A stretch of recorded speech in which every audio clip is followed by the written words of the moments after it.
அவளை மட்டும் பிடிச்சோம். என்ன கவர் பண்ணுங்க, வீடியோ எல்லாம் தெரியும்.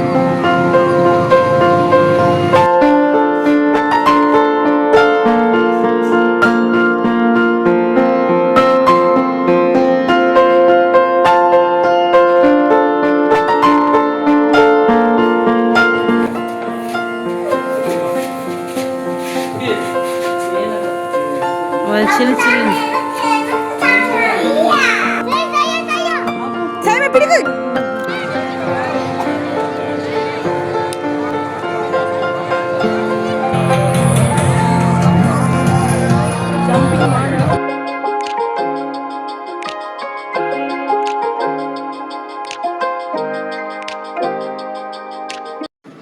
அஸ்ஸலாமுஅலைக்கும். Hi family, welcome back to ரிசு சாரஸ் வேர்ல்ட் சேனல். இன்னொரு வீடியோவில் சந்திக்கிறதுல ரொம்ப ரொம்ப ஹாப்பி ஃப்ரெண்ட்ஸ். ஸோ இது என்ன பார்க்குறீங்கன்னா, எங்கள் வீட்டுடைய அலங்கோலத்தை தான் பார்க்குறீங்க. ஏன்னா இதுதான் என் வேலை.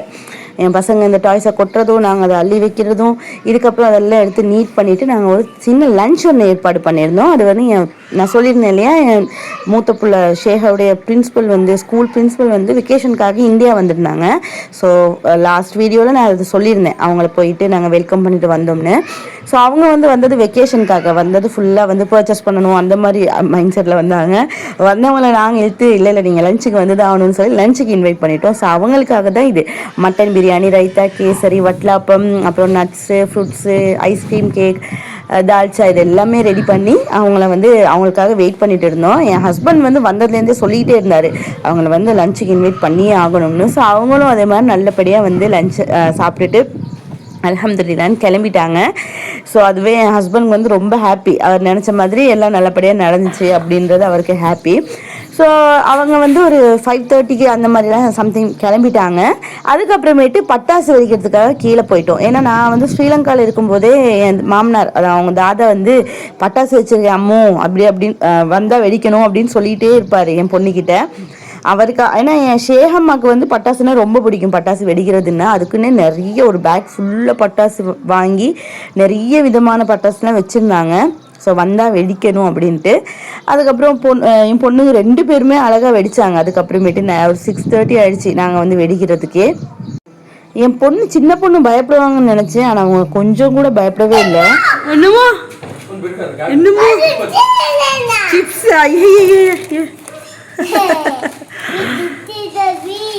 ஓகே. ரெண்டு கையில ரெண்டு வச்சு இல்லை, நான் பிடிச்சி தரேன் மாமிக்கு. இவ்வளோ உட்கார வச்சுருக்கேன்.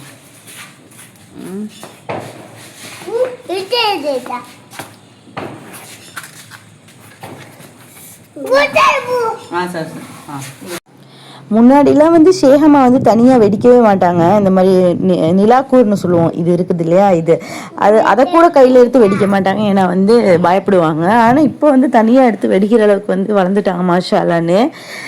அவங்க தான் அப்படின்னு பார்த்தா என் சின்ன பொண்ணு அதை விட ரொம்ப பயமே இல்லாமல் எல்லாத்துக்குமே நின்று வெடிச்சிட்டு இருந்தாங்க.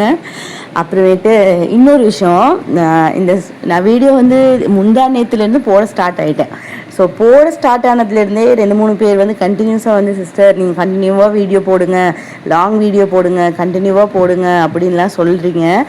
ரொம்ப நன்றி. இந்த மாதிரி சொல்கிறதே பெரிய விஷயம். ஏன்னா வந்து என்னுடைய வீடியோவையும் பார்க்குறதுக்கு தேடுறதுக்கு இந்த மாதிரி ஆளுங்க இருக்காங்க. நான் இடையில வந்து இந்த 1 இயராக போடாமல் விடும்போது கூட நிறைய பேர் கமெண்ட்ஸ் பண்ணிகிட்டே இருந்தாங்க, வீடியோ போடுங்க, வீடியோ எங்கள் சிஸ்டர் ஏன் வீடியோ போடுறதே இல்லை அப்படிலாம் கேட்டிங்க. அதான் இந்த வீடியோவில் சொல்லிக்கிறேன், நான் வீடியோ போடாதது காரணமே வந்து என் சைகா தான். 2வது பொண்ணோடவே எனக்கு வந்து டைம் சரியாக போச்சு. ஏன்னா இந்த ஷேகாவுடைய ஸ்கூல் வேலை, மദ്രസா விடுறது, அப்புறம் வந்து அவங்கள ஊட்டுறது, அப்புறம் இவங்க வேலை, இப்படியே எனக்கு டைமே பத்தலை. இப்போ வந்து எனக்கு ஹஸ்பண்ட் கொஞ்சம் பக்கத்தில் இருக்கிறாருன்ற போது கொஞ்சம் டைம் கிடைக்குது. அதனால இப்போது இன்ஷால்லா நான் இங்கே இருக்கிற வரைக்கும் கண்டினியூஸாக நான் வீடியோ போட ட்ரை பண்ணுறேன். இதுக்கப்புறம் என் வீடியோஸ்லாம் வரும் இன்ஷால்லா. ஒன்றும் இல்லை, இது சும்மா வெளியே போயிருங்க. ஒன்றும் இல்லை, வாடா வெளியே. ஒன்றுமே இல்லைங்க,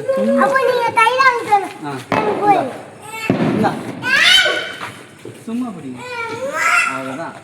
கவனம், நெருப்பெல்லாம் கொடுக்காதீங்க பிள்ளைகிட்ட. நீங்கள் எடுங்க பிள்ளைகிட்ட நெருப்ப, நீங்கள் எடுங்க, நீங்கள் எடுத்து பற்ற வைங்க. ரப்பே இப்ப ஓடி வர்றா. இல்ல யாரும் பிடிக்கல தயவானா உடுப்பு உள்ள கப்புன்னு பிடிச்சிச்சுண்டா.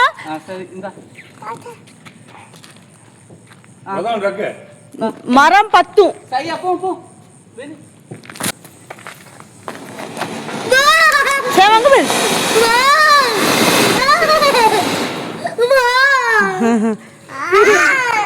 அப்படி எல்லாத்தையும் ஒரே மிக்கே பாத்தீங்கன்னா 3 வாட அவ இழுக்க வாணா நீங்க அவ இழுக்க வாணா நீ 2 நீங்க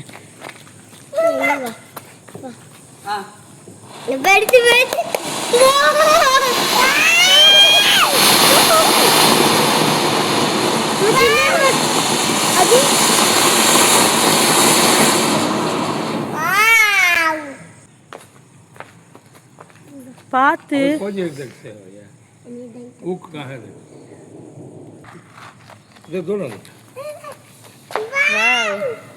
வாவ் இது பீகாக் மாய் பாபா. வாவ் மயில் இல்லம்மா.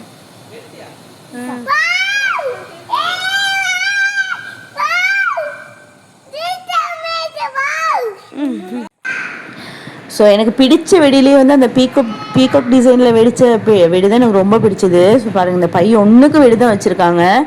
நிறைய பேர் நினைக்கிறேன் என்னன்னா இந்த பொம்பளை பஜாரி மாதிரி கற்றுக்கிட்டு அது வந்து ஆட்டோமேட்டிக்காக எனக்கு வாய்ஸ் வந்து ரைஸ் ஆகிடும். எனக்கு பிள்ளைங்க விஷயத்தில் வந்து நான் வந்து என் ஹஸ்பண்ட் கிட்டவே வாய்ஸ் ரைஸ் பண்ணி தான் பேசுவேன். அவருக்கும் தெரியாது, அவர் விளையாட்டுத்தனமாக ஏதாவது பண்ணிடுவார். அதுவும் வெடி வேறு, அது பயத்துலேயே நான் வந்து பக்கத்துலேயே விடலை. அவருக்கு என்னன்னா பசங்களை கிட்ட வச்சுட்டு வெடிக்கணும்னு நான் விடவே இல்லை. அதுக்கு கொஞ்சம் வாய்ஸ் ரைஸ் பண்ணி இந்த மாதிரி இது மட்டும் இல்லை, நிறைய விஷயத்துல வந்து பிள்ளைங்களோட விஷயத்துல வந்து நான் வந்து இல்லை இதுதான் அப்படின்னா நான் அதுதான் நிற்பேன். எனக்கு வந்து அந்த மாதிரி நான் வந்து வளர்க்குறேன். ஏன்னா இவர் கூட கஷ்டம், என் ஹஸ்பண்ட் கூட கஷ்டம். ஏன்னா அவரும் சின்ன பிள்ளை மாதிரி ஏதாவது பண்ணி வச்சிருவாரு. ஸோ அதனாலவே கொஞ்சம் பயந்து தான் இவர் கூட வந்து நான் இருப்பேன். பசங்க விஷயத்துல லூஸ் தரமே ஏதாவது பண்ணி வச்சிடாதீங்க அப்படின்னு. ஸோ அதுக்கப்புறமேட்டு வெடி வெடிச்சிட்டு அன்றைக்கி வந்து என் ஹஸ்பண்டுக்கு ஃபுல்லாக ஒர்க் வந்து அன்றைக்கி என்னவோ மண்டே சம்திங் நினைக்கிறேன். அன்றைக்கி ஒர்க் இல்லை, அவருக்கு லீவ் தான். ஸோ அன்றைக்கி வீக் ஆஃப்ன்றதுனால நைட்டு ஷிஃப்ட்டும் இல்லை, டைம் தான் இருக்குதுன்றதுக்காக வெடியை வெடிச்சிட்டு அப்புறம் எங்கள் ஏரியாலேயே வந்து இந்த கிட்ஸ் ஏரியா இருக்குது, ப்ளே ஏரியா பசங்களுக்கானது. ஸோ இதுவும் வந்து கிட்டத்தட்ட இந்த ஸ்ரீலங்கன் ரேட்டே தான், எந்த இதுவும் மாற்றமுமே இல்லை. ஏன்னா ஒரு குழந்தைக்கு 200 அவங்க எடுத்தாங்க. அப்போ 2 பசங்களுக்கும் நான் இந்தியா காசு 400 கொடுத்தேன். ஸோ அங்கே 1000 எடுத்தாங்க. அதே கிட்டத்தட்ட அதே ப்ரைஸ் மாதிரி தான் இருக்குது. அங்கே நான் அந்த எங்கே அது போனது, நாங்கள் ஹெவலக் மால் போனோம் என்ன சொன்னேன் இல்லையா, அங்கே வந்து 1000 எடுத்தாங்க ஒரு குழந்தைக்கு. இங்கே ஒரு குழந்தைக்கு 200 எடுத்தாங்க. ஸோ ஒரு 4 மடங்குன்னு வச்சாலும் 800 வந்துடுது இப்போவே. ஸோ அப்போ கிட்டத்தட்ட எல்லாம் ஒரே ப்ரைஸ் மாதிரி தான் இருக்குது.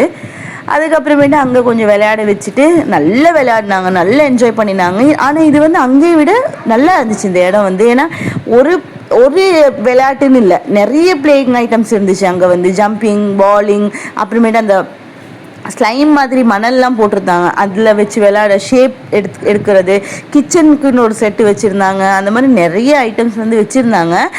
இந்த காசு வந்து கொடுத்தாலும் வந்து ரீசனபிள் தான், ஏன்னா அங்கே நிறைய விளையாடினாங்க குழந்தைங்க.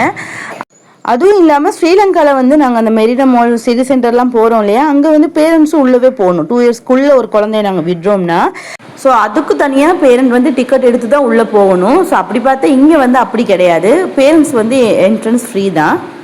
This one what is this? Crab. What is this? So குழந்தைங்களுக்கு வந்து விளையாடிட்டு வீட்டுக்கு வர்றதுக்கு மனசே கிடையாது, நல்ல ப்ளே பண்ணினாங்க அல்ஹம்துலில்லான்னு.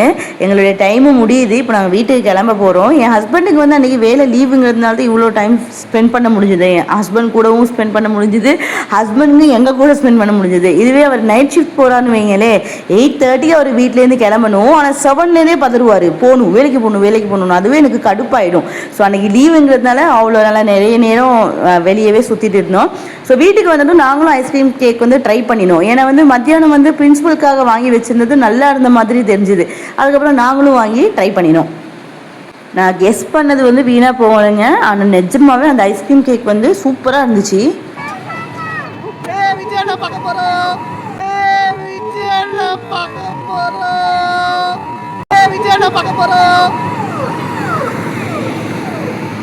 அவளை மட்டும் பிடிச்சோம். நீ என்ன கவர் பண்ணணும், வீடியோ எல்லாம் தெரியணும்.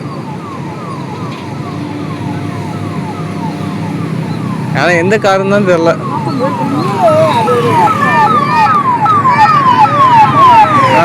இந்த பிளாக் கலர் கார்ல பாருங்க, மோஸ்ட்லி அதுதான் இருப்பான்.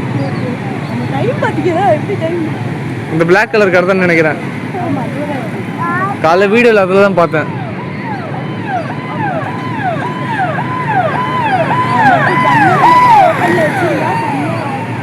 அதான் நினைக்கிறேன், தெரியல. ஆனால் மறைச்சிக்கிட்டே போகிறாங்க.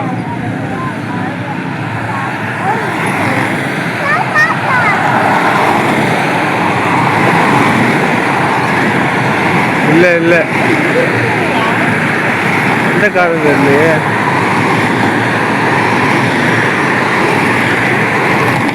போயிட்டான்,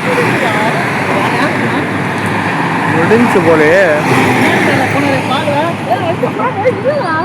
நீங்கள் பார்த்த கிளிப்ஸ் வந்து நெக்ஸ்ட் டே மார்னிங் நடந்த சம்பவங்க. நீங்கள் ஏமாந்த மாதிரி தான் நானும் ஏமாந்தேன். ஏன்னா போனது அங்கே சிஎம் சார் விஜய் தான், நம்மளோடது விஜய் சிஎம் சார் தான். ஆனால் வந்து அவர் நம்மளுடைய அன்ஃபார்ச்சுனேட்லி வந்து அவர் அவருடைய அந்த கார் டோர் வந்து அவர் ஓப்பன் பண்ணலை, எங்கேயோ அவசரமாக போகிறாங்க போல். ஸோ மக்களை பார்க்காம அப்படி ஸ்ட்ரைட்டாக அவசரமாக போயிட்டாங்க. அன்றைக்கி என்ன டேன்னா வந்து இண்டிபெண்டன்ஸ் டே. எங்களோட இந்தியாவுடைய இண்டிபெண்டன்ஸ் டே அன்றைக்கி தான் நான் காலையில் வந்து மருந்துக்கு கிளம்பும்போது தான் இந்த சம்பவம் நடந்துச்சு. ஏன்னா வந்து சாப்பிட்டது ஏதோ ஒத்துக்காமல் ஷேகமாக்கு வந்து கொஞ்சம் லூஸ் மோஷன் போக ஆரம்பிச்சிருச்சு. ஸோ அதுக்கு வந்து பக்கத்தில் இருக்கிற தீபம் ஹாஸ்பிட்டல் போயிட்டு போகிற வழியில் தான் வந்து ரோட்லாம் வந்து பிளாக் பண்ணிவிட்டு சிஎம் சார் வராங்கன்றதுக்காக பிளாக் பண்ணியிருந்தாங்க. ஸோ வெயிட் பண்ணிட்டு இருந்தேன், பார்த்துடணும் இன்றைக்கி எப்படியாவது பார்த்துடணுன்னு. ஆனால் நிறைய பேர் வந்து கார்க்குள்ளே இருந்த விஜய் சாரை பார்த்துருக்காங்க, ஆனால் நான் பார்க்கல. அந்த எக்ஸைட்மெண்ட் வந்து நான் தேடிட்டே இருக்கும்போது எதையுமே பார்க்கல. அதுவும் இல்லாமல் அவங்களும் வந்து கார் டோரை வந்து ஜன்னல் டோரை மூடி இருந்தாங்களா, ஸோ பார்க்க முடியாமல் போயிடுச்சு.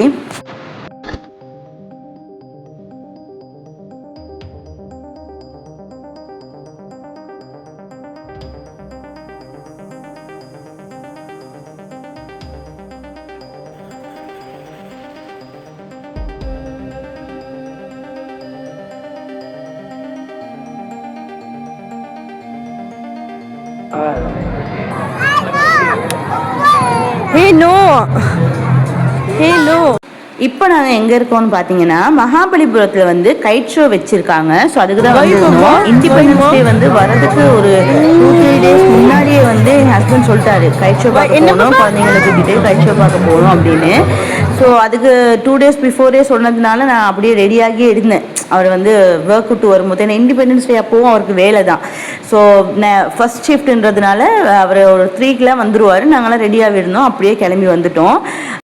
ஸோ வந்த இடத்துல நிறைய ஃபோட்டோஸ்லாம் எடுத்துக்கிட்டோம். சும்மா சொல்லக்கூடாதுங்க, நிறைய சூப்பர் கைட்ஸ்லாம் வந்து ஸ்கையில் பறந்துட்டு இருந்துச்சு. குழந்தைங்க நல்லா என்ஜாய் பண்ணினாங்க, நல்லா இருந்துச்சு, பார்க்கவும் நல்லா இருந்துச்சு. அதுவும் நைட்டாக இன்னும் சூப்பராக இருந்துச்சு. ஏன்னா நைட் ஆனதுக்கப்புறமேட்டு லைட்ஸ்லாம் போட்டு கைட்ஸை வந்து விட ஆரம்பிச்சிட்டாங்க கைட் ஷோவில் வந்து. அப்போது நைட் வியூவில் வந்து அந்த லைட்ஸோடு அந்த ஒரு கைட் பறக்கும்போது எப்படி இருக்கும், சூப்பராக இருந்துச்சு. க்ரௌடுனாலும் அவ்வளோ க்ரௌடு. நான் கைட் ஷோ என்ஜாய் பண்ணணும் இல்லையோ, அங்கே வந்து நிறைய ஃபுட்ஸ் ஐட்டம் வந்து ட்ரை பண்ணினேன். அதில் வந்து நிறைய வந்து என்னால் ஷூட் பண்ணவும் முடியாமல் போயிடுச்சு. ஏன்னா குழந்தைங்களையும் வச்சுக்கிட்டு க்ரௌடு வேறு, நான் இவங்களையும் பார்த்துட்டு எப்படி வீடியோ எடுக்கிறது. ஸோ ஷேகமாவை என் ஹஸ்பண்ட் பார்த்துக்கிட்டாரு, சைஹாவை வந்து ஃபுல் கண்ட்ரோல் நான் தான் பார்த்துக்கிட்டேன். எனக்கு பயம் அவங்க எங்கேயாவது போயிடுவாங்களோ, மிஸ் ஆகிடுவாங்களோன்னு. அதுக்கப்புறம் ஒரு கட்டத்துக்கு மேலே நிறைய கைட்ஸ் வந்து மேலே ஏறவே இல்லை, காற்று பத்தாததுனால நிறைய கைட்ஸை வந்து கீழேருந்து அவங்க விட ட்ரை பண்ணிகிட்டே இருந்தாங்க. ஆனால் விடவே முடியல காற்று இல்லாததுனால. ஆல்ரெடி ஸ்கையில் இருந்த பட்டம் மட்டும்தான் பறந்துக்கிட்டு இருந்துச்சு, அது நல்லா இருந்துச்சு. ஆனால் அதுக்கப்புறம் மண், என் பசங்களுக்கு மண்ணுன்னா தான் அவ்வளோ பிடிக்குமே. எங்கே மண்ணை பார்த்தாலும் அங்கங்கே அப்படியே உட்காந்துருவாங்க. என் ஹஸ்பண்ட் சொல்லிகிட்டே இருந்தாங்க, வந்தது கைட் ஷோ பார்க்க ஷேகமா, பாருங்கள் ஷேமா அங்கே பாருங்கள் எவ்வளோ அழகாக இருந்துச்சு. ஆனால் ஒரு கட்டத்துக்கு மேலே அவங்க கைட் ஷோலாம் விட்டுட்டு மண்ணில் உட்காந்து விளையாட ஆரம்பிச்சிட்டாங்க. என் மூத்த பொண்ணையாவது நான் சமாளிச்சிருவேங்க, ஆனால் சைஹாவை என்னால் கண்ட்ரோலே பண்ண முடியலைங்க. வளரும் போதாவது அவங்க சேட்டை கொஞ்சம் குறையணும்னு நான் அல்லாட்ட ப்ரே பண்ணிகிட்டே இருக்கேன். என் அம்மா சொல்லுவாங்க அதெல்லாம் சரியாயிடும், அதெல்லாம் வளரும்போது சரியாயிடும். என் மாமியாரும் சொல்லுவாங்க அதெல்லாம் வளரும்போது சரியாயிடுவாம்மா, வளரும்போது சரியாயிடுவாமான்னு. நானும் அதை தான் வெயிட் பண்ணிட்டு இருக்கேன், பார்ப்போம். ஸோ க்ரௌடை பார்த்தீங்கன்னா தெரியும், அவ்வளோ க்ரௌடு, சரியான க்ரௌடு. ஸோ அதில் வந்து ஒரே ஒரு ஸ்வீட் மட்டும் நான் ட்ரை பண்ணினேன். அது வந்து தம் பிரெட்னு சொல்லி ஒரு ஸ்வீட் ஒன்று, அது பேர் கூட எனக்கு வர மாட்டேங்குது. இந்தியாவுக்குன்னே வந்து சிக்னேச்சர் சைனாக இந்த ஒரு ஸ்வீட்ஸ் இருக்கும் தெரியுமா, அந்த மாதிரி ஸ்வீட்ஸ் வந்து எங்கே கிடைச்சாலுமே நல்லாவும் இருக்காது, அது கிடைக்கவும் மாதிரி கிடைச்சாலும் நல்லா இருக்காதுன்ற சில ஸ்வீட்ஸ்லாம் இருக்கும். அந்த மாதிரி ஒரு ஸ்வீட்டில் இந்த டம் ரட்டா, அது பேர் எனக்கு சரியாக தெரியல, அது வந்து அடிச்சிக்கவே முடியாதுங்க, அவ்வளோ டேஸ்ட்டாக இருந்துச்சு. இப்போ நான் சாப்பிட்ட ஸ்வீட் வந்து இது வந்து இங்கே சென்னையில் எங்கேயுமே கிடைக்காது, எங்கேயாவது நாங்கள் வெளியே போனால் மட்டும்தான் நான் சாப்பிட்ருக்கேன். ஆனால் அந்த கைச்சோலை வந்து அன்னைக்கு வச்சுருந்தாங்க, விடுவேன்னா நான் நல்லா நிறைய சாப்பிட்டேன். அதுக்கப்புறம் நிறைய சாப்பிட்டேன், நிறைய கேப்சர் பண்ண முடியாமல் போயிடுச்சு, அன்னைக்கு க்ரௌடு டயர்ட் வேறு. ஸோ அதுக்கப்புறம் போகிற வழியில் ஜூஸ் ஃபேக்டரின்னு ஒரு கடையில் வந்து அப்படியே நின்றுட்டு, அன்றைக்கி நைட்டு நாங்கள் சாப்பிடவும் இல்லை, ஜூஸ் மட்டும் அவ்வளோ தாகம் எனக்கு. ஜூஸ் மட்டும் 2-3 கிளாஸ் நான் அடிச்சிட்டேன். மேங்கோ ஜூஸ், அப்புறம் watermelon, chocolate milk shake, strawberry juice, orange ஜூஸ்னு எல்லாம் நிறைய பசங்க கூட சேர்ந்து நல்லா சாப்பிட்டுட்டேன். ஸோ ஜூஸை சாப்பிட்டு வீட்டுக்கு போய்ட்டு அப்படியே படுத்துடும். அதுக்கப்புறம் நைட் எதுவுமே சாப்பிடல. அவ்வளோதான் ஃப்ரெண்ட்ஸ், இந்தியோடைய நாள் எங்களுக்கு முடிஞ்சிருச்சு. இதுக்கப்புறம் என்னென்ன நடந்துச்சுன்னு அடுத்தடுத்த வீடியோவில் உங்களுக்கு நான் அப்டேட் பண்ணுறேன். சப்ஸ்கிரைப் பண்ணாமல் யாராவது பார்க்குறீங்கன்னா தயவு செஞ்சு சப்ஸ்கிரைப் பண்ணிவிட்டு பாருங்கள். இன்ஷா அல்லாஹ் அடுத்த வீடியோவில் சந்திக்கிறேன். அது வரைக்கும் அல்லாஹ்வுடைய காவல். பாய்.